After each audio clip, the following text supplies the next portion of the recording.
delivering groceries differently, tooth-friendly foods, and the biggest food fight in the world. For August 31st, 2011, this is Food News Today.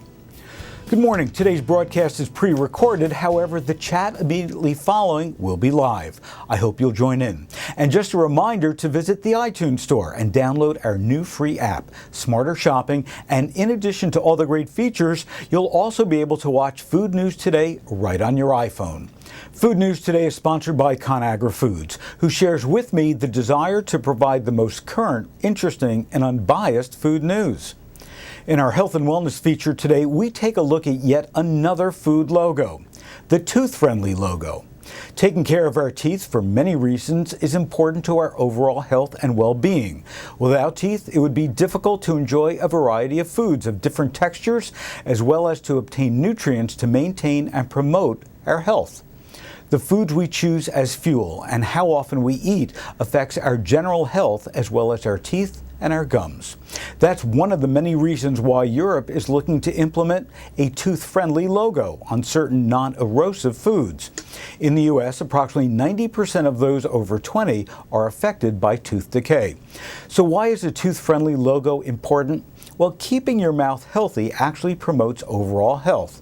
The amount of sugary sodas, sweetened fruit drinks, and energy-dense, nutrient-poor snacks that we Americans consume is a major concern for dentists and other health professionals.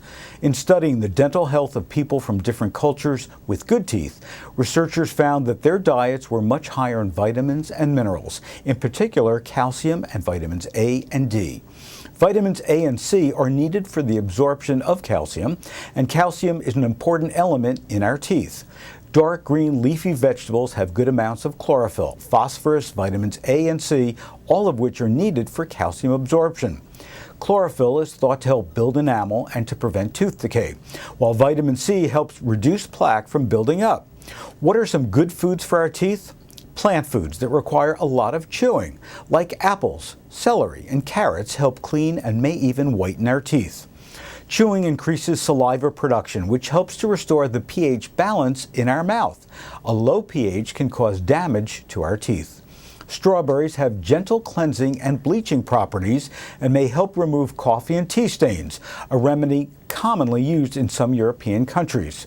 Make sure you rinse or brush after eating strawberries or using them to whiten, as the acid, if left on the teeth, can be harmful to the enamel. Cheese, in particular cheddar, is also great for our teeth. The fats in cheese work to counteract acids in foods by restoring the pH balance and cleaning our teeth. Cheese contains calcium and phosphorus, which helps to protect tooth enamel and prevents the buildup of plaque. Cheese also stimulates the production of saliva, which helps clear our mouth of any food particles left on the surface of the tooth. And of course, brushing and flossing and visiting the dentist for professional cleanings twice a year can go a long way in keeping you healthy. In the meantime, choose these tooth-friendly options to shop smart for good oral health. In Extreme Retail, we visit with Mason Arnold, the co-founder and CEO of Greenling, the first and largest fresh, organic, and local grocery delivery service in Central Texas. The mission is to enable a future that minimizes waste and packaging while making it easier and less time-consuming to buy and to cook fresh, local food. To that end, Greenling is tackling one of the greatest challenges facing local food system: distribution. They use technology to shorten the supply chain and make it easier for consumers to access fresh, local produce through delivery of CSA-type boxes. We spoke to him via Skype. So tell me, what was the inspiration for Greenling? The short answer is just trying to save the world. The long answer is that I have a deep passion for sustainability. And as I researched the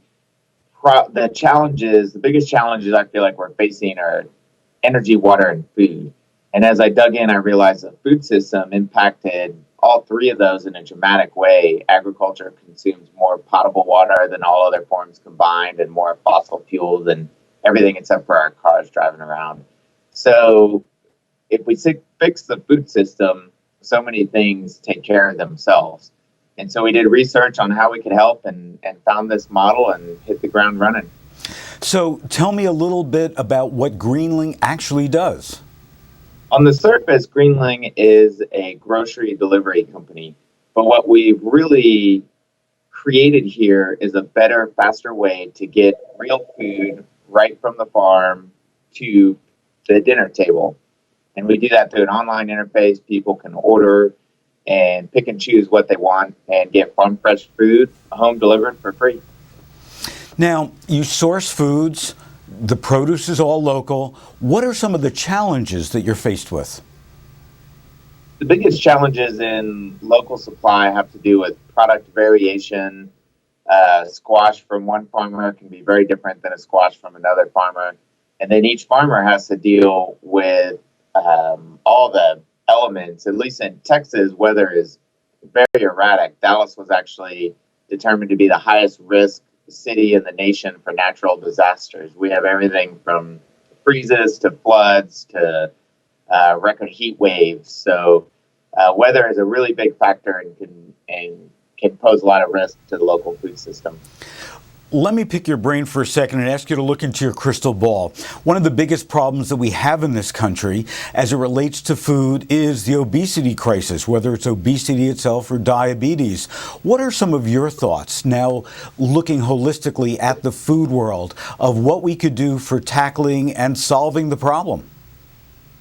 Yeah, I think I agree with Michael Pollan when he said most of what we eat today is edible food-like substances. It's not actually food that we see when we go into the store. And I think that's the core of the problem is eating real food. I think our bodies crave nutrition. And when we don't get that nutrition from food, we keep eating more food until we get the nutrition that we need.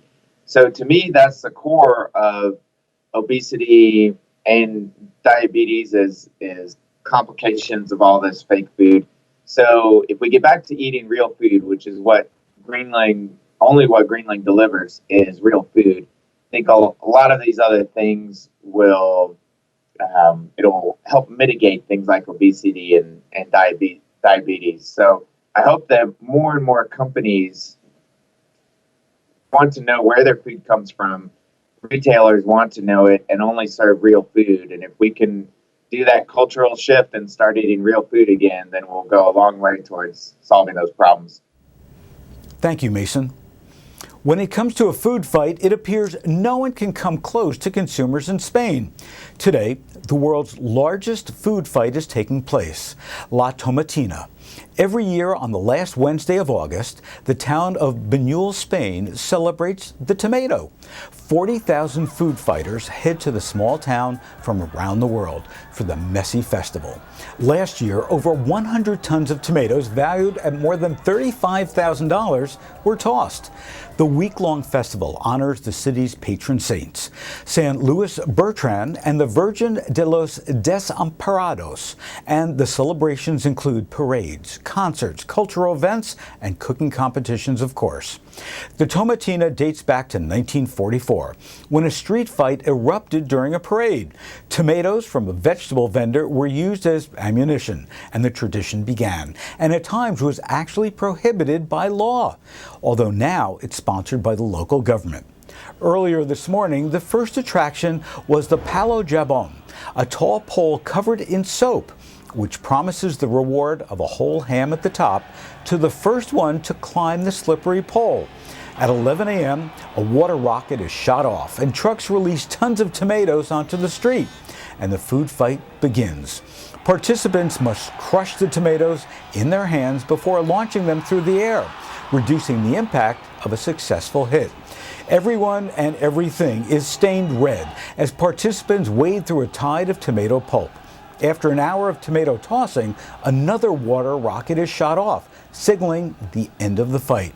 The tomato is hosed off the streets, but actually leaves the cobblestones clean because of the acid in the tomatoes. Participants also get a rinse, having had a cleansing tomato skin treatment. Now it's time for our chat. I hope you'll join me. Just type in your questions below. For Food News Today, I'm Phil Lemper. Thanks for joining us. And if you have a colleague in retailing, the media, or a blogger who would also like to receive our advanced email notification, I hope you'll ask them to join us at foodnewstoday.com to sign up. Next week's stories will appear in your Tuesday's email.